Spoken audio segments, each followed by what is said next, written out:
नमस्कार निजुड़ को स्वागत मु स्वरूपा। कमिला पियाज दर मंत्री बेकरे पड़ा पियाज माड़। पियाज दर गत 10 दिन में किलो पिछा प्राय 20 टंका कमी। महाराष्ट्र में किलो प्रति दर रही प्राय 24 टंका।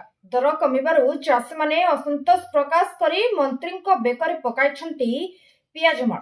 दर को नहीं तेजिछि राजनीति। केउठी पियाज दर बढ़िले असंतोष तो पुणी केउठी पियाज दर कमिले भी असंतोष। दर बढ़िले खाउटींकर हो हला, दर कमिले चाषींकर हो हला। एबे पियाज दर कमी जिबारु जने मंत्री को हटाहटा हेबाकु पड़िछि। मंच उपरे भरा सभारे उत्क्षिप्त चाषी मंत्री बेकरे पकाइछंती पियाज माड़। महाराष्ट्र रे मंत्री नितेश राणी को चाषी पिंधाइछंती पियाज माड़। हठात पियाज दर कमी जिबारु चाषी मध्य असंतोषर एहा प्रतिफलन बोली सारा महाराष्ट्र रे चर्चा। महाराष्ट्र मत्स्य संपदा मंत्री को पियाज दर कमी कारण अप्रीतिकर परिस्थिति सामना करने को पड़ी। महाराष्ट्र चिराई गाँव एक धार्मिक उत्सव में जोगाई देवाकू मंत्री को जाइथिबा बेले एही घटना घटी। संत निवृत्तिनाथ पादुका दर्शन कार्यक्रम में जोग देवाकू जाइथिले मंत्री। हठात पियाज चाषी जनक मंच उपरकू जाई मंत्री को फूलमाला पिंधाइबा बहाना रे पियाज माड़ पिंधाई देथिले। यापरे चाषी जनक माइक पाखकू जाई किछि कहिबाकू चाहुतिले, तांकू अटकाइथिला पुलिस। ए चाषी को पुलिस अटक रखिछि।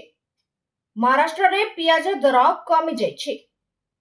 गत 10 दिन भितरे पियाज दर क्विंटाल पिछा 2000 टंका कमिछि। ए कारणरु चाषी माने हताश होई पड़िछंती। चाषी को अभियोग पियाज उपरे 20% रप्तानी टिकस लागू होथिबारु दर रे स्थिरता आसी पारु नाही। पियाज दर कमुथिबारु उपमुख्यमंत्री अजित पवार गत गुरुवार दिन यह उपरु रप्तानी टिकस हटाइबाकू केंद्रर बीजेपी नेतृत्वाधीन सरकार निकटरे दाबी करथिले। केंद्र मंत्री पीयूष गोयल को एक चिठी लिखि अजित दाबी करछंती जे अधिक पियाज उत्पादित हेउथुबा नासिक जिल्ला रे चाषी मानक अवस्था खराब हेबाकू जाउछि।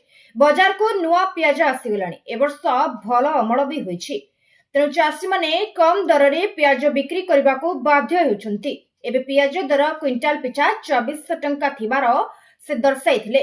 भल अमल होइथिबारु पियाजर अभावी बिक्री आरंभ होई गलानी।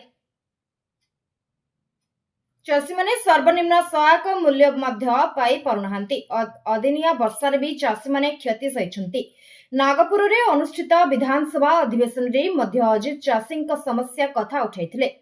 पियाज उपरे लागू करा जायतिबा रप्तानी टिकस महाराष्ट्र रे एबे एक राजनीतिक प्रसंग हेबाकू जाउछि। न्यूज को एठी रखुछु। नमस्कार।